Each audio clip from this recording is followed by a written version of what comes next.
Nous avons été très bénis par le passage de notre frère Josué, qui ont été bénis. Que Dieu vous bénisse. J'ai particulièrement été béni et le Seigneur m'a même guéri. Que son nom soit loué. Et qu'il bénisse son serviteur. Je vous invite sans plus tarder à vous lever pour dire la parole de Dieu et pour la prière. Romains chapitre 13, verset 11. Cela importe d'autant plus que vous savez en quel temps nous sommes. C'est l'heure de vous réveiller enfin du sommeil. Car maintenant le salut est plus près de nous que lorsque nous avons cru. La nuit est avancée, les jours approchent. Dépouillons-nous donc des œuvres de ténèbres et revêtons les armes de la lumière.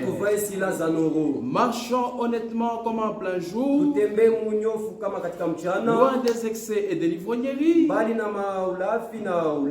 de la luxure et de l'impudicité, des querelles et des jalousies. Seigneur Dieu, notre Père Céleste, bien-aimés frères et sœurs, il était important qu'il y ait interruption. Amen. Notre frère devait passer pour nous apporter la véritable parole, pour nous réveiller véritablement. Tout ce que le Seigneur fait est bon. Amen. Le Seigneur a vu mon souci dans le cœur. Alors il a fait venir son serviteur pour que lui puisse cogner davantage afin que nous soyons réveillés. J'ai béni le Seigneur, je loue le Seigneur pour ce passage. Que Dieu vous bénisse. Nous continuons avec toujours notre sujet. Messieurs, quelle heure est-il? Amen. C'est important de savoir quelle heure il est. C'est important de savoir que nous sommes au temps de la fin. C'est important de savoir qu'il n'y a plus de temps. Mais le plus important, c'est d'être prêt. C'est bien de savoir que c'est le temps de la fin. C'est bien de savoir qu'il n'y a plus de temps. C'est bien de savoir que le Seigneur revient bientôt. Mais le plus important, c'est d'être prêt pour son retour. Ça nous servira à quoi? De savoir que le Seigneur est à la porte, de savoir que le Seigneur vient, alors que nous ne sommes pas prêts. Nous attendons le Seigneur, étant prêts. Amen. Nous attendons le Seigneur, étant prêts, ayant cru le Seigneur, ayant été renouvelés, ayant eu la véritable nouvelle naissance, ayant eu la véritable sanctification, ayant eu le véritable scellement du Saint-Esprit. C'est là que nous attendons le Seigneur. C'est dans le baptême du Saint-Esprit. Amen. Amen. Messieurs, quelle heure est-il? C'est l'heure de vous réveiller. C'est l'heure de veiller. Amen. C'est l'heure d'être prêt. Notre bien-aimé le frère Franck nous a dit dans la lettre circulaire 57, Amen, en rapport avec les 10 vierges, 5 étaient sages, 5 étaient folles. Amen. Les sages attendaient l'arrivée du Seigneur avec tout ce qu'il fallait. Amen. Avec de l'huile dans leur lampe, avec de l'huile en réserve. Amen. le fol n'était pas véritablement prêt. Mais malgré cela, elles attendaient aussi le Seigneur. C'est pourquoi j'ai dit, l'important ce n'est pas d'attendre le Seigneur. L'important c'est d'être prêt quand on attend le Seigneur. Amen. Parce que les folles sont restées. Elles ont toqué à la porte.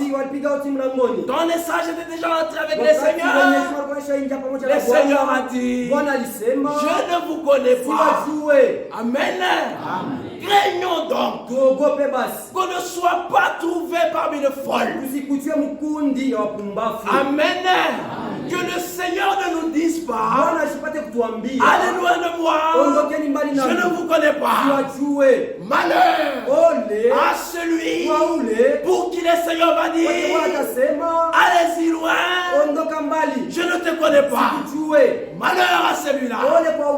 C'est pourquoi le frère Franck nous dit que le message biblique du temps de la fin, c'est les cris de réveil. Amen. Lorsque les vierges attendaient pendant la nuit, elles attendaient l'arrivée du Seigneur pour entrer dans la salle de l'or. Elles s'assoupirent et s'endormirent. Amen. Dans leur sommeil, un cri fut lancé. Amen. Parce qu'elles étaient dans l'attente. Un cri est sorti dans la nuit. Au milieu de la nuit, un son, un cri dit, voici l'époux, allez à sa rencontre. Amen. Et le cri de réveil, c'est ce message du temps de la fin. C'est ce message qui nous a réveillés de notre sommeil spirituel. Amen.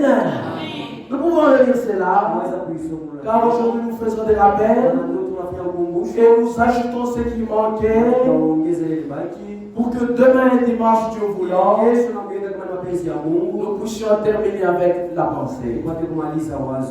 Amen.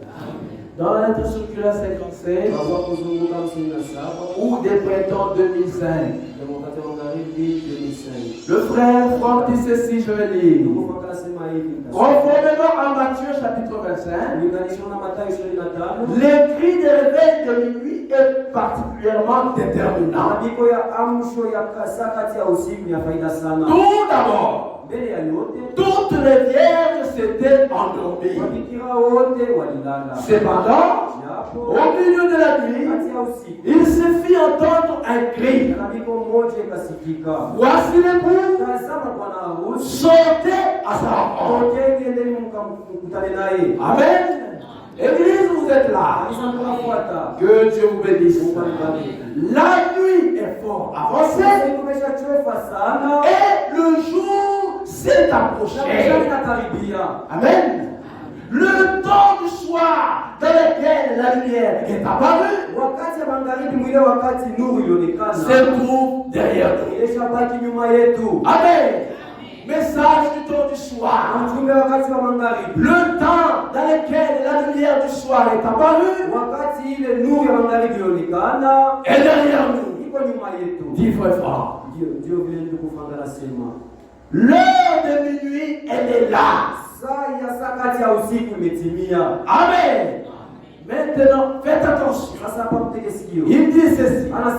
Chaque prédication, chaque lettre circulaire doit être comprise. Amen. Doit être acceptée et vécue comme étant le cri de réveil. Amen. Frère, toutes les prédications qui sont prêchées sur les chaînes, tout ce que vous lisez dans la Bible, tout ce que vous écoutez dans vos retransmissions, toutes les brochures que vous lisez, vous devez les considérer comme les cris de réveil. Vous réveillez de quoi? Vous réveillez du sommeil. Le sommeil spirituel que le diable vous a flanqué. Amen. Le dernier message doit être entendu comme étant une puissante sonnerie de trompette. Amen.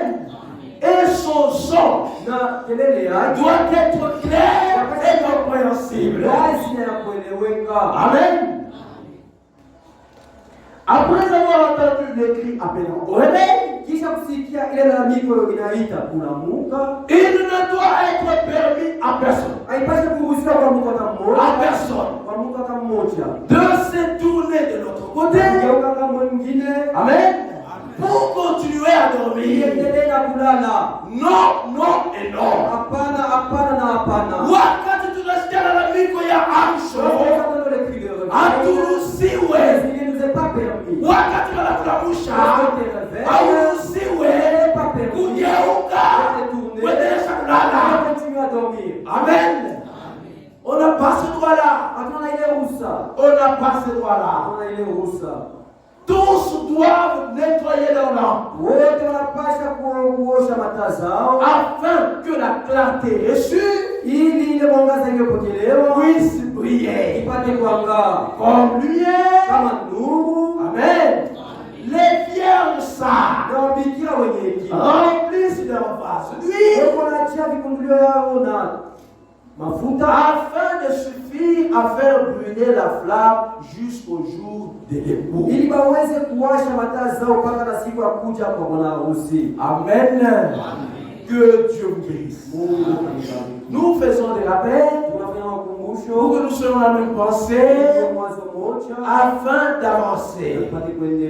Le Seigneur pose une question. Dans Luc chapitre 18 verset 8. Lorsque le Fils de l'homme viendra sur la terre, trouvera-t-il la foi? Amen. Nous devons être trouvés dans la foi. Frère, ce qui nous prépare, c'est tout ce que dit Dieu. En dehors de la parole de Dieu, aucune autre chose ne nous prépare pour son retour. Amen. C'est la parole qui nous prépare. C'est Dieu lui-même qui prépare son retour. Maintenant, le danger, c'est quoi? Dans la seconde du Seigneur, le prophète dit ceci au paragraphe 69 et 70. 69 et 70. Écoutez bien, l'Église est en train de fainéanter. Amen. À leur grâce, où le Seigneur arrive bientôt, l'Église est en train de fainéanter. L'Église s'endort dans les coutumes. L'Église s'endort dans la dénomination. Nous sommes sortis des dénominations. Pas pour venir faire une autre dénomination ici. Amen. C'est le moment de sortir de nos coutumes, de nos habitudes du monde, de la vie de suivre, de la vie de débauche, du mensonge, de l'adultère, des vols, des calomnies, ces choses-là. Ceux qui les pratiquent n'entreront pas. Amen. C'est le moment de nous réveiller. C'est le moment de marcher honnêtement comme en plein jour. Loin des excès. Loin des l'ivrognerie. Loin de la luxure. Loin de la publicité. Des querelles.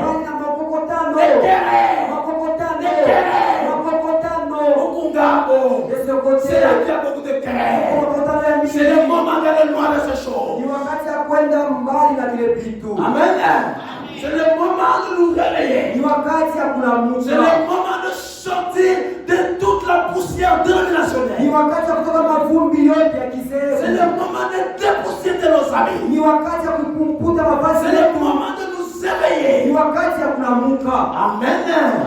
Loin de jalousie. Bali na wivu. Amen. On a dit ici, par le Saint-Esprit, des jalousies. C'est ça qui crée les haines. Ces choses ne doivent même pas être citées au milieu de nous. Un enfant de Dieu, avec la jalousie, avec la haine en lui, n'existe pas. Amen. Entre Caïn et Abel, dites-moi qui était jaloux de l'autre. Dites-moi qui avait haï l'autre. Amen. Il est temps de revenir à la parole. Non pas seulement la parole prêchée, mais la parole vécue. Amen. C'est pourquoi chaque prédication, chaque lettre circulaire doit être compris, doit être accepté et doit être vécu. C'est le moment de vivre tout ce que nous avons déjà prêché. Amen. C'est le moment d'appliquer chaque point et chaque virgule de la parole de Dieu. Chaque point, chaque iota. Amen. Car les élus ne laisse rien de côté. Tout est important. De la Genèse à l'Apocalypse, tout est important pour les élus. Ce message n'est pas venu produire des vierges folles. Amen. Ce message est venu produire la troupe des rachetés, l'épouse de Jésus-Christ. Amen. Les vierges sages. Les vierges sages. C'est les vierges sages. C'est l'épouse de Jésus-Christ. Les folles, c'est les folles. Cette différence est bien dans le Bible. Amen. Ce message est venu faire sortir de l'église l'épouse. Amen. Quand le frère dit, le frère Branham, que l'église est en train de fainéanter, c'est encore mieux. Parce que c'est l'église qui fainéante. Vous comprenez? Dans l'église, sortira l'épouse. Amen. Est-ce que l'épouse fainéante aussi? Nous sommes venus réveiller cette épouse-là. Nous sommes venus te dire, frères et sœurs, réveille-toi. Le Seigneur est à la porte. Trouvera-t-il la foi lorsqu'il vient? Éphésiens 5, verset 16. Amen. Éphésiens chapitre 5, verset 16. Rachetez le temps, car les jours sont mauvais. Amen. Il est l'heure de racheter le temps. Pourquoi? Car les jours sont mauvais. C'est pourquoi ne soyez pas inconsidérés. Amen. Mais comprenez quelle est la volonté du Seigneur. La volonté du Seigneur, frères et sœurs, c'est rapport à ce qu'il nous commande de faire. Il nous commande de faire. Amen. À ce qu'il nous interdit de faire. C'est ça la volonté du Seigneur. C'était quoi la volonté du Seigneur du temps d'Abraham? Sors de ta maison. Sors de ta patrie. Sors de ta famille. Et va-t'en dans ce pays que je te montrerai. Amen. Lorsqu'Abraham était sorti, lorsqu'Abraham a obéi, lorsqu'Abraham a fait la volonté du Seigneur, dans la route, il n'était même pas encore arrivé. Parce qu'il a obéi pleinement à la voix du Seigneur. Dieu Mungu. Lui donna le signe de la circoncision. Akampatia alama ya kutahiriwa. Amen. Pourquoi? Tu Parce qu'Abraham était obéissant. Maana Abrahamu alikuwa mtiifu. Et pleinement obéissant. Na mtiifu Le moyoni. signe de la circoncision, Alama ya c'est le kutahiriwa. baptême du Ni Saint-Esprit. ubatizo wa Mtakatifu. Amen. L'as-tu? Eti kunayo? L'as-tu, ma Eti soeur? unayo ndugu dada? Si tu ne l'as pas, Kama unanayo. es-tu obéissant comme Abraham? Eti umetiifu kama Abrahamu. Amen. La volonté du Seigneur Mapenzi ya Bwana. se rapporte à ce qu'il nous commande de faire Yalinganishwa na ile anatuagizia et à tufanye. ce qu'il nous interdit de faire. Tukataza tufanye. Amen. Du temps de Moïse, Wakati wa Musa. la volonté du Seigneur était Ya Bwana ilikuwa Pharaon, Farao. laisse aller mon peuple Acha taifa yangu itoke. afin qu'ils aillent m'adorer. Iweze kuniabudu. Amen. Pharaon ne voulait pas laisser. Farao ashikupende kwa On lui a commandé, walimwagizia. laisse aller mon peuple. Acha taifa yangu Il ne yote. voulait pas le peuple aller, laisser le peuple aller. Ashikupende kwa taifa yote. Qu'est-ce qui est arrivé à Pharaon? Ilifikia Farao. Il y a eu des plaies en Kulikuwa Égypte. mapigo Misri. Et à la fin de tous, Na mwisho ya yote il y a eu la mort. kulikuwa talufu. Dans chaque famille, Mkila chaque chama. premier-né. Kila mzaliwa wa kwanza alikufa. Amen. Dieu dit, Mungu anasema Pharaon, Farao, puisque tu as touché à mon ile premier-né, ulikufa kwa mzaliwa wangu wa kwanza, Amen. Je vais aussi toucher na nitakufa à tous les premiers-nés des Égyptiens. wazaliwa wa kwanza wa Misri, Et ils sont na morts. walikufa. Vous comprenez? Unaelewa? Quand Paul dit, Wakati Paulo anasema comprenez quelle est la volonté du Seigneur. mapenzi ya Bwana ni nini? Obéissez à la parole de Dieu. Utii neno la Mungu. Parce que toute la volonté de Dieu Bwana mapenzi yote ya Mungu est dans cette parole. iko katika hii neno. Amen. Revenons maintenant à ce que nous étions en train de dire. Mungu sasa vile tulikuwa nasoma. Nous sommes dans Matthieu chapitre 13, Katika Mathayo 13, 24 à 25. 24 mpaka 25. Il leur proposa une autre parabole. Akawapatia fumbo hili Et il dit, na kusema, le royaume des cieux est semblable à un homme qui a semé une bonne semence dans son champ. ufalme wa mbingu umefanana na mtu alipanda mbegu njema katika shamba lake. Amen. Ufalme wa Mungu, Le royaume de Jésus dit, Yesu anasema inafanana na mpandaji est semblable à un semeur ule anaenda kupanda mbegu njema. qui allait semer une bonne semence. Mais pendant que les gens dormaient, Lakini wakati watu walikuwa wamelala, son ennemi adui vint. wake akaja, Amen. Son ennemi vint, adui wake akaja s'est délivré na akapanda magugu parmi les blés kati ya ngano et ça là. na akakwenda. Amen. Lisons dans Matthieu chapitre 25, verset 5. Katika Mathayo 25 mstari wa 5. Amen. Pendant que les gens dormaient, Wakati watu walikuwa c'est là que l'ennemi est venu. ndio pale adui alikuja La nuit, katika au jour usiku, de ténèbres, wakati ya giza les ténèbres à ses actions. na magiza iko na matendo yake. Amen. La lumière à ses Mungu actions naye iko na matendo pendant yake. que les gens dormaient. Hata vile wakati watu walikuwa wameshalala. Amen. Matthieu 25, Mathayo 25 verset 5. mstari wa 5. Comme l'époux tardait, Vile Bwana Musa alikaokoa tous s'assoupirent et s'endormirent. na kulala. Amen. Et le frère Franck fait une liaison Na ndugu Frank anafanya patanisho entre Matthieu chapitre 13, 24 à 25 kati ya Mathayo 13 24 mpaka 25 et Matthieu chapitre 25, 5. na Mathayo 25 mstari wa 5. C'est au moment du sommeil spirituel Ni wakati ya usingizi wa que kiroho. le diable vient amener les interprétations. Kwa shetani anakuwa kuleta matafsiri. Amen. Ça nous pouvons Ili lire. tunaweza kuisoma. Le cri de réveil qui retentit maintenant par le message aux vivants Lalamiko ya amsho kunasikika kati ya bikira se trouve dans Matthieu 25. iko katika Mathayo 25. Voici l'époux, Tazama bwana wangu allez à sa rencontre. ende kumkamla ende kumkamla. Toutes les vieilles entendirent l'appel Wabikira wote walisikia mwito. et elles vont à la rencontre de Na l'époux. wakwenda kumlaki bwana harusi. Amen.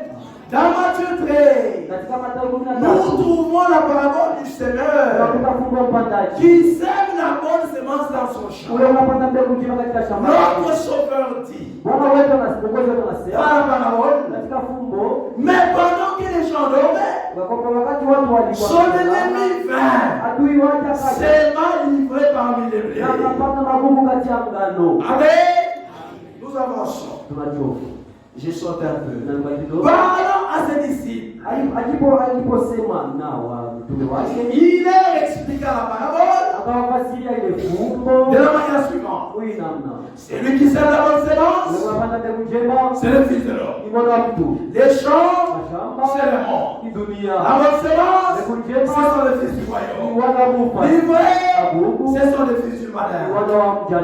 Et tout ce qui suit. Amen. Maintenant, soyez attentifs. Il dit, c'est exactement ce qui s'est passé dans notre temps. Tout d'abord, la parole de Dieu en tant que la bonne sémence a été semée. Amen. Dieu sème d'abord la bonne sémence. C'est avant que l'ennemi vient. Ensuite, l'ennemi a réussi à semer sa sémence par des interprétations parmi les blés, parmi les fils de Dieu. Cela est arrivé lorsque le vieil devint fatigué. Amen. Et tombé dans le sommeil spirituel. Vous voyez les dangers du sommeil spirituel. Le diable vient s'aimer les interprétations. Les interprétations viennent comment? Lorsqu'on commence à réfléchir sur la parole de Dieu. Amen. Le diable incarné dans le serpent ancien. Il y entra par des raisonnements, des questionnements. Nous croyons la parole de Dieu telle qu'elle est. Nous n'avons pas le temps de commencer à réfléchir. Nous sommes des brebis. Amen. Nous suivons le berger où il nous conduit. Amen. Ne venez pas ici. Tu vas voir la soeur. Tu vois comment ici? Non, ça veut m'expliquer bien. C'est ça le diable. C'est ça les interprétations. Amen. Autant tu dors. Tu laisses accès au diable. La porte de l'âme, vous la connaissez. C'est les oreilles. Vous ouvrez vos oreilles à n'importe qui. À une personne qui n'est pas bien assise dans la foi. Prêtez oreille à la parole de Dieu. Frère, s'il y a des choses que tu veux m'expliquer, va voir le berger. Lui nous donnera. Amen. S'il y a des choses qu'un frère ou une soeur veut t'expliquer, il veut te l'expliquer très bien. Qu'il vienne voir le berger. Lui nous viendra nous le donner ici. La nourriture est distribuée ici. Tu as de cette chair. Amen. C'est pourquoi Paul avertit contre les discussions inutiles. Amen. Comprenez quelle est la volonté du Seigneur. Amen. Toutefois, le blé reste le blé. Et l'ivraie reste de même ce qu'elle est. Les blés, c'est les fils de Dieu. L'ivraie, c'est les fils du malin. Nous resterons tels que nous sommes. Pourquoi? Parce que nous avons reçu la véritable parole. Parce que nous sommes dans le véritable. Parce que nous sommes dans la parole de vérité. Amen. C'est pourquoi, frère, nous devons comprendre. Nous devons accepter chaque parole et nous devons la vivre comme étant le cri de réveil. Amen. Nous avons également dit, lorsque nous nous réveillons, nous ne nous réveillons pas pour commencer à nous distraire. Nous nous réveillons pour veiller. Amen. Nous nous réveillons, c'est pour veiller. Et dans le message du temps de la fin,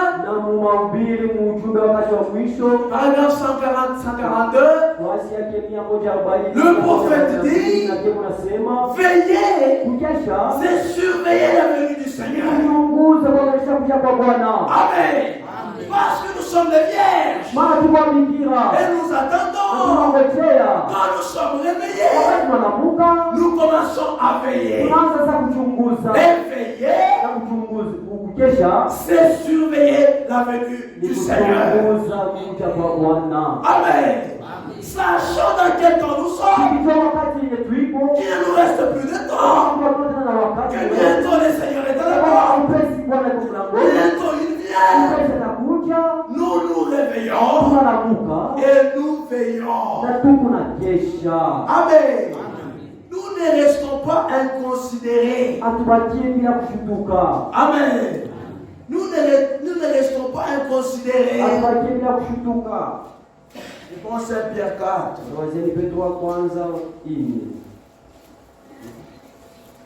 1 Pierre 4, 7. La fin de toutes choses est proche.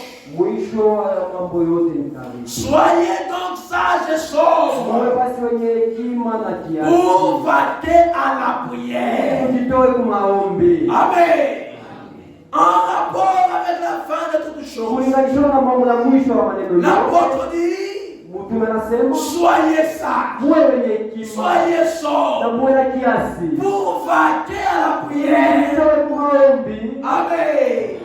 Est-ce que vous vaquez à la prière? Est-ce que vous êtes sages? Est-ce que vous êtes sobres? Est-ce que vous acceptez? Est-ce que vous comprenez? Est-ce que vous vivez chaque parole qui est prêchée ici comme étant écrit dans le réveil?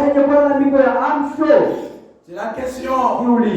Es-tu de nôtre ou tu n'es pas de nôtre? Amen. Car le vierge, lorsque l'éclipse sortit, toutes se réveillaient. Amen. Toutes se réveillaient. C'est la vérité. Et nous avons vu que lorsque nous suivions la venue du Seigneur, beaucoup de choses ont été données dans la parole de Dieu. Dans Matthieu 24, 32, le Seigneur parlait du figuier. Il parlait d'Israël. Ça, nous pouvons le lire. Parce que nous commençons à entrer vers l'apogée. Amen. Amen. Parce qu'il y a une pensée que je vais apporter aujourd'hui pour continuer avec le deuxième point demain et dimanche. Amen. Matthieu chapitre 24, 32. Tout ce qui a été dit, c'était juste des rappels. Prêtez attention maintenant. Instruisez-vous par une comparaison tirée du figuier. Amen. Dès que ces branches deviennent tendres, les feuilles poussent. Vous connaissez que l'été est proche. Amen. Ça, c'était en rapport avec Israël. Et le frère Franck en parle dans l'impact de la révélation. Wakati utaona majani ya mtini inachupuka. Amen. Quand Israël est rentré dans sa patrie, quand Israël était reconnu comme nation, Israël a eu son indépendance, Israël a eu son drapeau, le drapeau ancien bien évidemment, qui a toujours existé depuis le temps de David. C'est le figuier est le fait du figuier qui est en train de se rajeunir. Ni majani ya kuti ilikuwa nakuya ya Ça, nous pouvons le lire. ya mbichi tuwezi soma. Mais ce qui est important ici, c'est quoi? Ile ilikuwa ya mafaa pa nini? 34. Matthieu 24, 34. Je vous le dis en vérité, cette génération ne passera pas. Nous connaissons la différence entre pas et point. Apana na kamwe. Tu vas te fonder la différence. Amen. Asema, je vous le dis en vérité, cette génération ne passera point que tout cela n'arrive. Amen. Vrai. C'était du temps de Jésus. Il était avec ses disciples. Quand on lui a demandé quels sont les signes de venue de toutes ces choses, il a commencé à expliquer. Arrivé au niveau du figuier, il dit la génération, cette génération ne passera pas. Amen. Ne passera point que tout cela n'arrive. C'était du temps de Jésus. C'était avec les apôtres. Quelle génération ne passera pas? Si vous dites que ce sont les disciples, si vous dites que ce sont les disciples, ces générations sont déjà passées. Amen. Quelle est la génération dont Jésus parlait? C'est la génération qui verrait Israël rentrer dans sa patrie. Qui verrait les bourgeons et devenir encore jeunes. Amen. Le frère Franck Papa, dans un parti de la révélation. Amen. Il dit ceci. C'est à la page 4. Il donne d'abord la référence Matthieu 24, 32 à 34. Il dit, les Juifs dispersés parmi les nations depuis plus de 2000 ans sont maintenant rassemblés des extrémités de la terre. Église, vous êtes là. Église, vous êtes avec moi. Veillez et surveillez la venue du Seigneur. Et le signe principal, c'est Israël. C'est l'horloge de Dieu. Amen. C'est pourquoi nous regardons Israël. En rapport avec Israël, Jésus dit, lorsque vous verrez les figuiers, c'est fait, et bourgeonnez encore. Comprenez? Amen. Le but de la bataille. Les choses sont prêtes. C'est ça que nous sommes en train de lire. Le 19 mai 1948, la nation d'Israël a été officiellement établie. Selon les paroles de Jésus, la dernière génération, amen, aura le privilège de voir les rassemblements d'Israël dans sa patrie. Amen. C'est cette génération-là des enfants d'Israël qui vont voir le retour d'Israël dans sa patrie. C'est cette génération-là qui ne passera pas avant que toutes ces choses n'arrivent. Amen. Messieurs, quel c'est l'heure de vous réveiller. Pas seulement de vous réveiller, c'est l'heure de veiller. C'est l'heure de surveiller la venue du Seigneur. Amen. Aura le privilège de voir le rassemblement d'Israël dans sa patrie, d'être témoin et d'avoir part au développement de tous les événements que les enfants de Dieu ont entendus à travers les âges. Amen.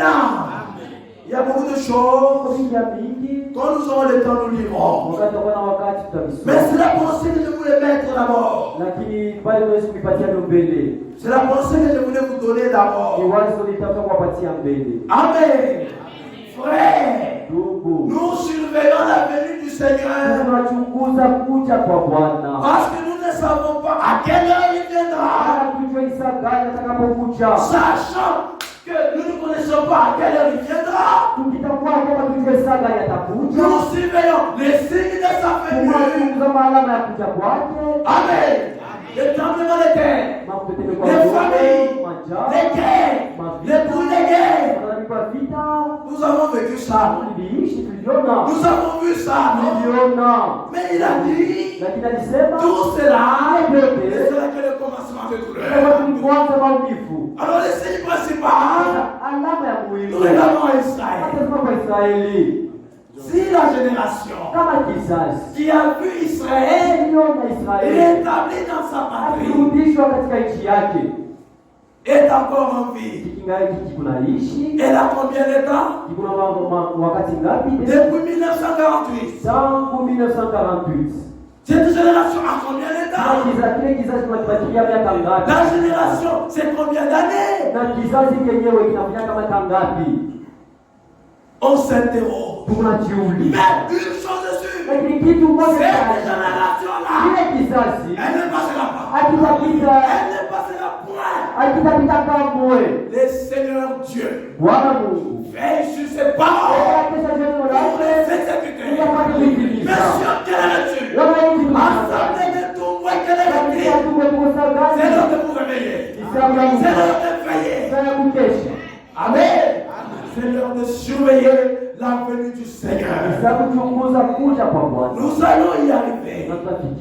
Toi qui es réveillé, toi qui veilles, toi qui surveilles les prophéties, toi qui regardes Israël. Es-tu prêt? Amen. Nous y arriverons. Tout ceci, tous ces discours, tous ces mouvements que je fais, toute la rigueur de la parole que tu as apportée ici, n'a qu'un seul objectif. Que vous soyez prêts pour son retour. Amen. Êtes-vous prêts? C'est la question principale. Attendre le Seigneur, c'est bien. Se réveiller, c'est bien. Veiller, c'est bien. Êtes-vous prêts? Amen.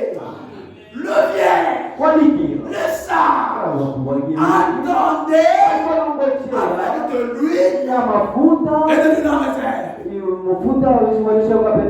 Amen. Mais les sages, mais les folles, elles attendaient, mais pas de la bonne manière. Parce qu'elles n'étaient pas prêtes. Toutes attendaient. Ce n'est pas attendre qui est le plus important. Ce n'est pas attendre le Seigneur qui est le plus important. Tu l'attends dans quel état? Tu l'attends dans quel état? Amen. Nous allons y arriver. Marc. C'est très important, mes frères et sœurs. Marc chapitre 13. Verset 34. 33. Commençons même à partir du verset 33. Prenez garde, veillez et priez, car vous ne savez quand ce temps viendra. Amen. C'est pourquoi tu as kesha. C'est pourquoi tu as omba. Ni tu as tayari. Vous veillez, vous priez. Objectif du kuya tayari. Atuombe gagner. Amen. Il en sera comme de l'homme na itakuwa kama moto. La venue du Seigneur. Il en sera comme des hommes Et comme ça wa mtu qui partant pour un voyage unapokwenda kwa safari laisse sa maison, anacha nyumba yake, remet l'autorité à ses serviteurs, indique à chacun sa tâche. na anaonyesha kila mmoja kazi yake. Amen. Asema kuja kwa Bwana, utapasa mkubwa kwa wa nyumba, kule kunenda msafari, anaacha nyumba yake, anaacha mamlaka, watu wa nyumba yake. Tufate. Indique à chacun sa tâche. Anaonyesha kila mmoja kazi yake. Et ordonne au portier de veiller. Na anaagizia kwa zamu akeshe. Amen. Pareil comme nyumba. Nous sommes dans la maison ici. Bwana anaacha nyumba. Le Seigneur laisse la maison. Anaonyesha kila mmoja kazi yake. Son travail. Na anaonyesha ule jambo le portier. Frère David wetu pale. Tunatubeba kwa mfano. Asema kesha. Amen.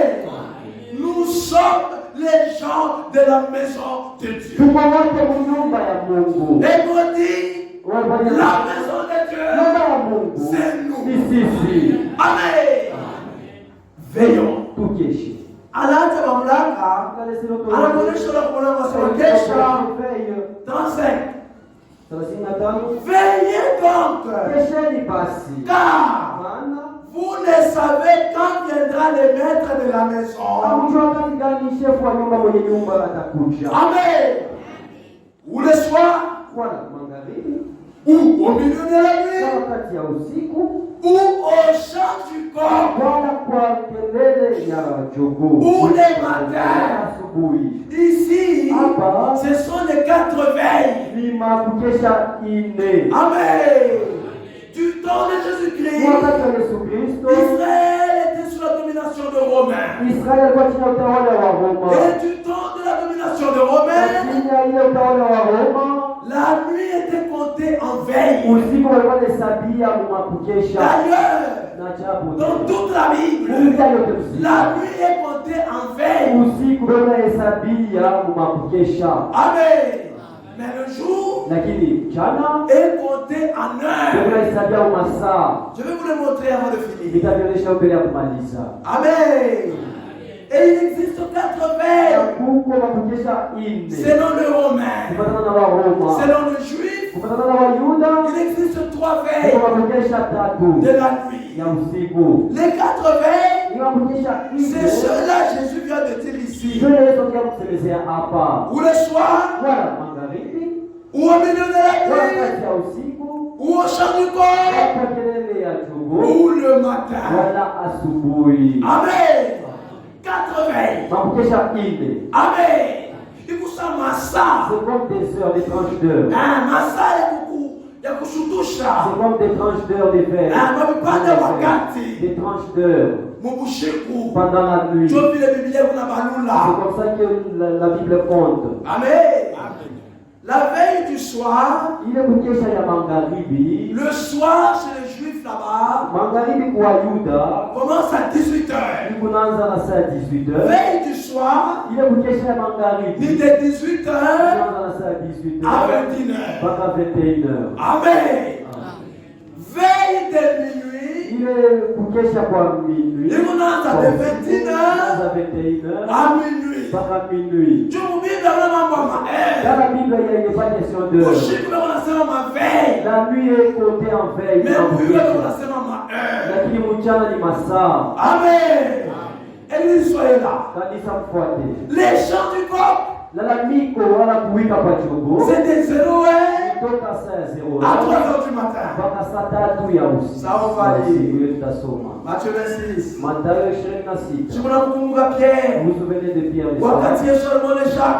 Jésus lui avait dit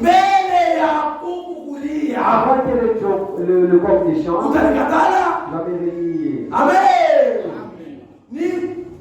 Veille moya ya kushiku. Il y a une veille de la nuit pour Kesha. Matthieu 26, 34. Mathayo 26:34. Jésus lui dit, Yesu akamwambia, je te dis en vérité, cette nuit même, avant que le coq chante, Tu me réuniras 3 fois. Amen.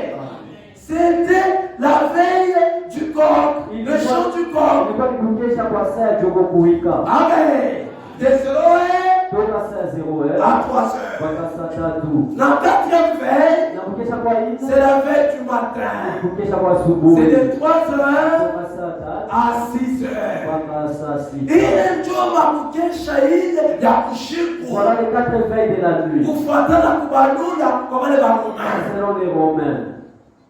Alors encore dans Marc 14. Je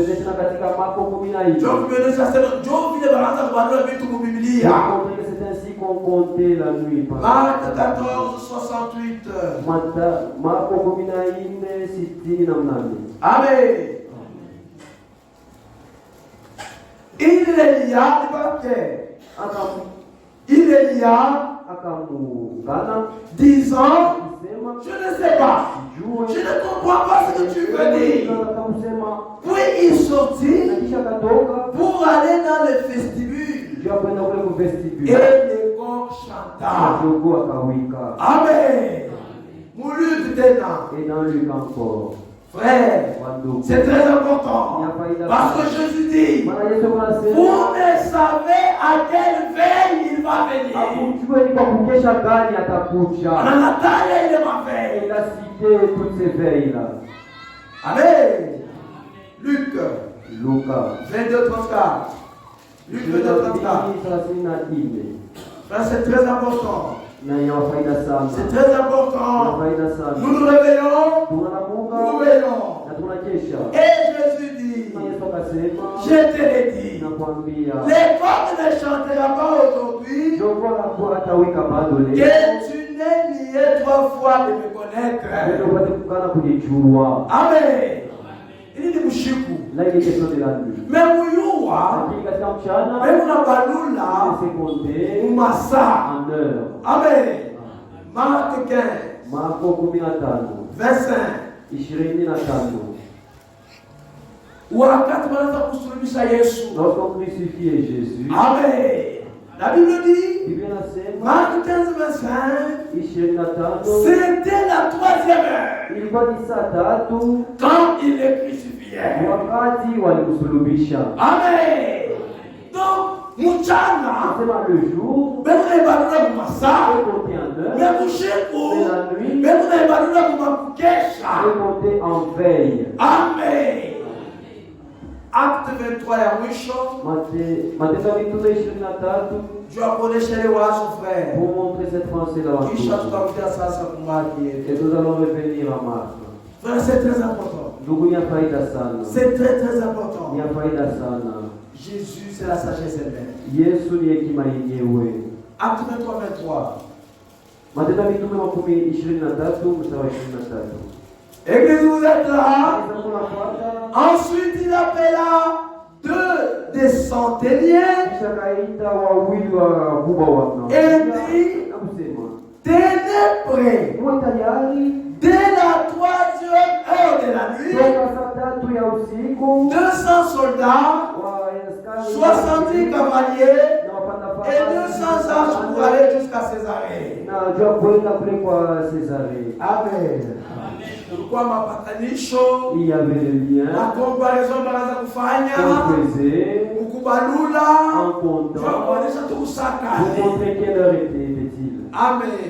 Écoutez ça, ça Marc. Revenons katika Marco.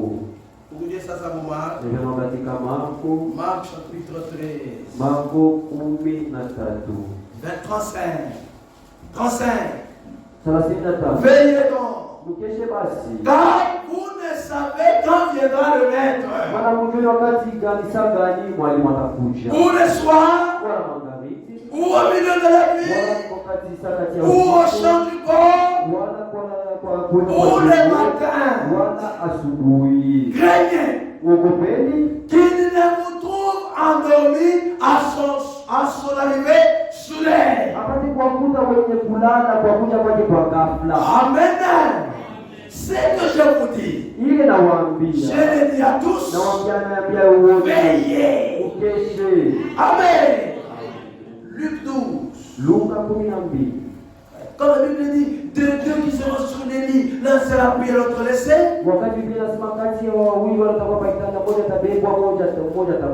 C'est la nuit. C'est la nuit. Quand la Bible dit les deux femmes qui voudront, l'une sera prise et l'autre laissée, c'est le jour. Amen. Frère, le globe terrestre a deux sphères. Aux États-Unis, quand nous sommes le matin, eux c'est le soir. Peut-être nous dans la nuit, eux c'est la journée. Amen. Amen. Frère, peu importe dans quelle zone tu vas te trouver, qu'il fasse nuit, qu'il fasse jour, Jésus vient. Il va te trouver dans quel état? Faisant quoi? Chacun doit être à sa tâche. Chacun doit être au service. Amen. Nous devons veiller. Quand il dit veiller, c'est veiller, frère. Ce n'est pas nous amuser. Ce n'est pas nous apaisantir du manger et du boire. Amen. Ce n'est pas nous apaisantir du manger et du boire. C'est prier. C'est chercher la face du Seigneur. C'est chercher à être prêt.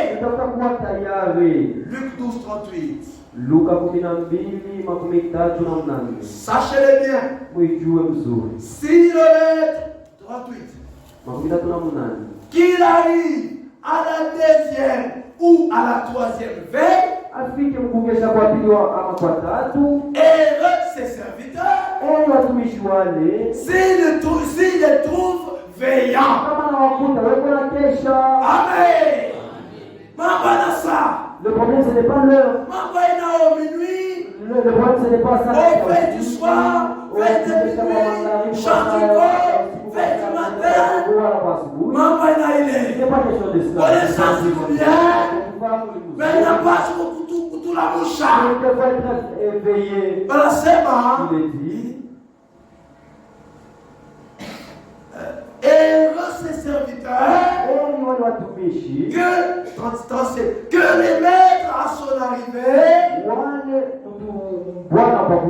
trouvera veillant.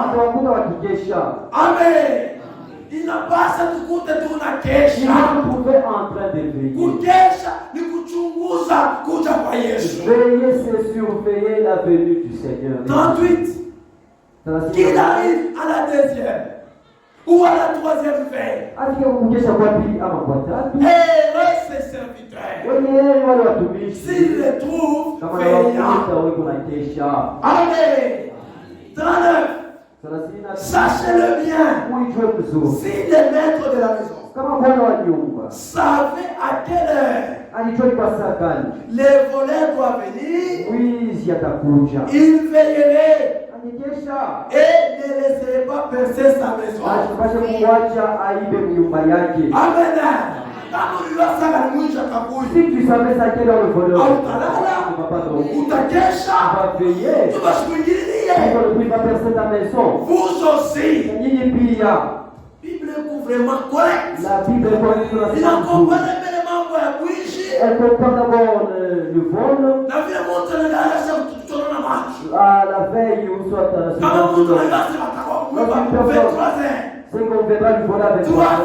Pour ça, on ne va pas dormir. Parce que la Bible dit aussi maintenant.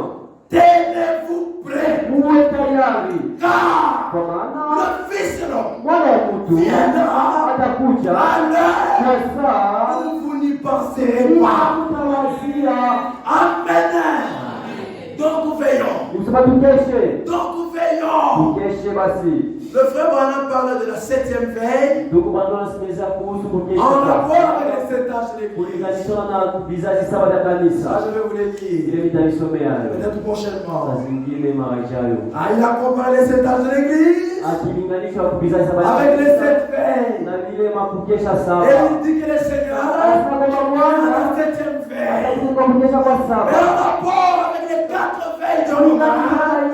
kukesha ile kwa wabo. Le Seigneur dit, Bwana anasema veillez, ukeshe, car vous ne savez Bwana amjue si le Seigneur kama Bwana viendra atakuja le soir magharibi à la veille de minuit, kwa kukesha kwa au chant du corps, kwa saa ya kuimba ou à la veille du matin. kukesha kwa asubuhi. Quel est ton état, frères et sœurs? Hali yako ikoje ndugu na dada? Es-tu réveillé?